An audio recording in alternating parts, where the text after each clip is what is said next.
అందరికీ నమస్కారం. బయట షాపుల్లో దొరికే పన్నీర్ కంటే ఇంట్లో చేసిన పన్నీర్ చాలా ఫ్రెష్‌గా, సాఫ్ట్‌గా ఉంటుంది. అంతేకాదు ఎలాంటి ప్రిజర్వేటివ్స్ లేకుండా ఆరోగ్యకరంగా కూడా ఉంటుంది. ఈరోజు కేవలం 2 పదార్థాలతో ఇంట్లోనే మార్కెట్ స్టైల్ సాఫ్ట్ పన్నీర్ ఎలా తయారు చేసుకోవాలో స్టెప్ బై స్టెప్ చూపిస్తాను. వీడియోను చివరి వరకు చూడండి. చివర్లో పన్నీర్ మరింత సాఫ్ట్‌గా రావడానికి ఒక స్పెషల్ టిప్ కూడా చెప్తాను. ముందుగా ఒక మందపాటి గిన్నెలో 1 లీటర్ ఫుల్ ఫ్యాట్ పాలను తీసుకుని మీడియం ఫ్లేమ్ మీద మరిగించాలి. పాలు అడుగంటకుండా మధ్య మధ్యలో కలుపుతూ ఉండండి. పాలు బాగా మరిగిన తర్వాత స్టవ్ ఫ్లేమ్‌ను లోకి తగ్గించండి.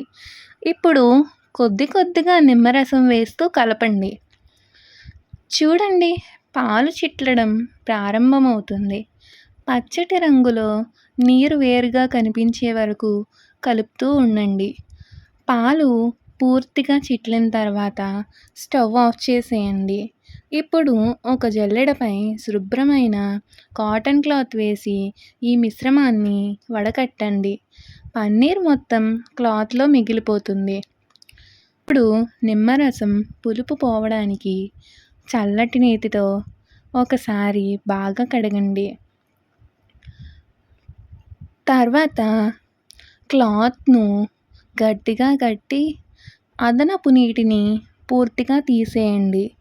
ఇప్పుడు దీనిపై ఒక ప్లేట్ పెట్టి దానిపై బరువైన వస్తువు పెట్టి 30-45 నిమిషాలు ఉంచండి. ఇలా ఉంచితే పన్నీర్ మంచి ఆకారంలోకి వచ్చి గట్టిపడుతుంది.